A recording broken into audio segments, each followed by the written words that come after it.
So, good morning mga Tekalaps. Ayan, dito na naman tayo sa Itanloop TV. Yan, okay na, yun yung mga young bird natin, hiniwalay na natin. Ayan, mga breeder natin, 4 na kasalang. So, ang oras natin is magsa 7:40 na. Bali 7:36 na ngayon, magsa 7:40. Yan, 7:40, 1-3 na ang speed ng mga ibon natin. Abang-abang na tayo, baka sumagit-sit si Andrea.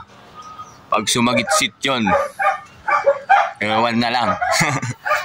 Nasa ano nga pala tayo, nasa rank 11. Sana ganun pa rin ang speed ni Andrea. Sana sumabay pa rin sa mga ibon ng iba.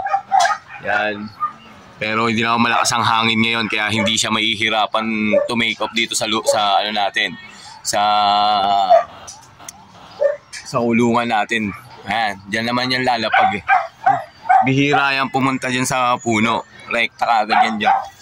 Kaya abang-abang tayo mga Tekalaps. Ayan. Wala pa nakakapagpaklak.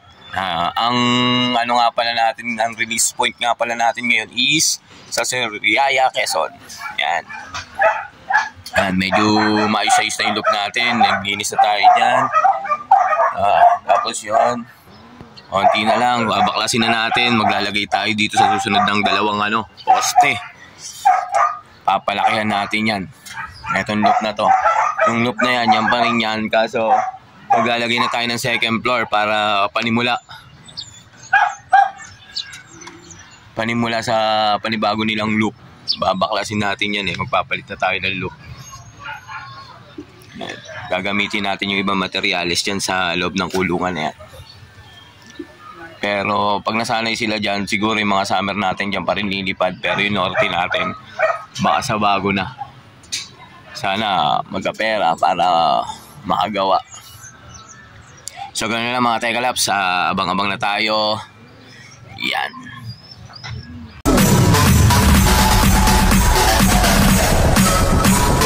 TikTok, don't stop.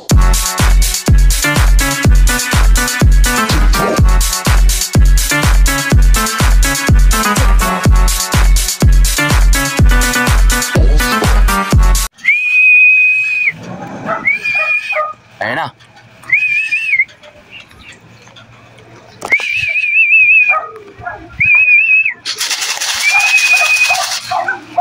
Pasok.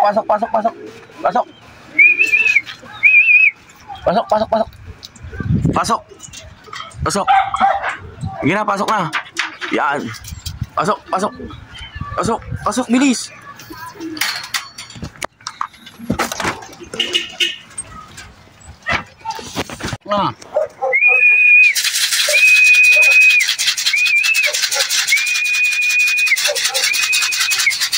Tangina, magkakasabay.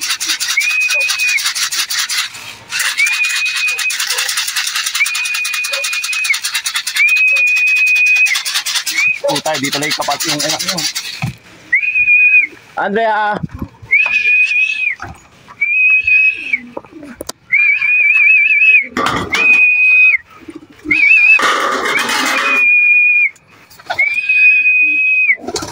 Tayo tagal puwasok.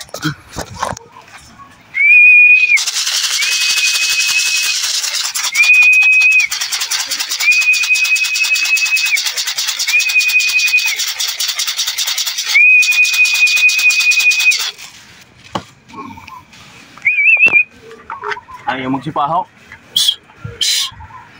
Ayun mga Tekalaps, ayun, tumambay doon sila Andrea kasama yung itim, Buisit, yung anak niya.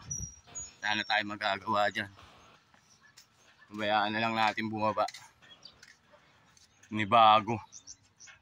Pa sa ronda, yung mga kulapo, ayun ikot pa, higi, bitin kayo eh.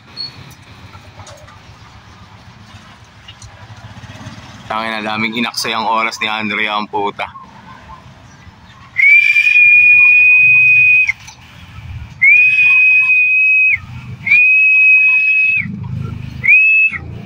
Wala na tayo magagawa. A few moments later. So nandito na rin nga pala yung isa nating ayan, Grisel. Ayan, yung tulirulay natin, yung inbreed. Nandito na. Mga Tekalaps, so kakarating lang. Medyo hindi pa magaling yung one-eyed cold niya. Ayan, ano pa yung mata niya eh. medyo maga-maga pa eh. Pero ginagamot natin yan. Yung nakaraan kasi hindi natin kinarga, magamaga eh. Ayan na siya, papasok na. Ang dating niya is 8:11. Pasok pa rin yan sa ano, hindi pa rin siya cut off. Ayan.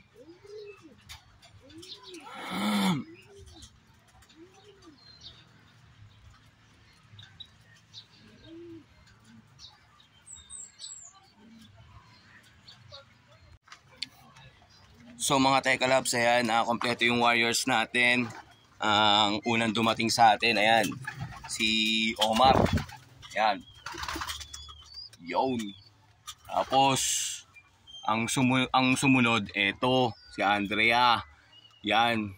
Pasensya na, nabugaw kita. Sa susunod, di na kita bubugawin. Tapos, ayan, yung sumunod, yung anak niya. Tapos, yung huli natin is, ayun. Ayun, oh. May medyo medyo maga-maga pa konti yung mata niya, pero okay na yan, good siya, ginagamot naman natin siya. Nung nakaraang isang araw, maga-maga talaga mata niya, puro tukaya tayo mata. Yun. Yung huli natin, ang inbreed ng tuliro natin.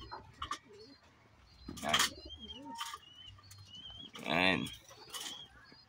Yun.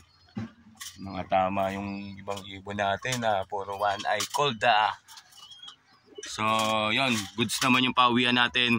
So eto, bababa yung rank ni Andrea. Dati 11 siya, rank 11 siya, ngayon malamang tataas yun. Sana pumasok pa rin sa top 20. Yan, maba speed niya. Tapos eto si Omar natin, ayan. Sana umangat siya, sana pumasok siya sa top 10. Yan. Kasi ang speed niya is ganun pa rin, nasa 11 plus pa rin yung speed niya, hindi nagbabago. 181. Tumaas ngayon ng 20 plus. At sana sumagitsit. Yan. So yun mga Teka Labs, ang pawian natin sa Sariaya, Quezon. Good luck nga congrats nga pala sa nanalo sa sa one hit. Ayan.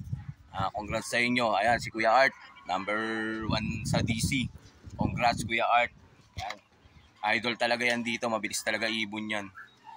So, shoutout nga pala sa sa tropang Gentry, tropang 13, Tansa, ayan, tropang Gulong, yan, shoutout sa inyo.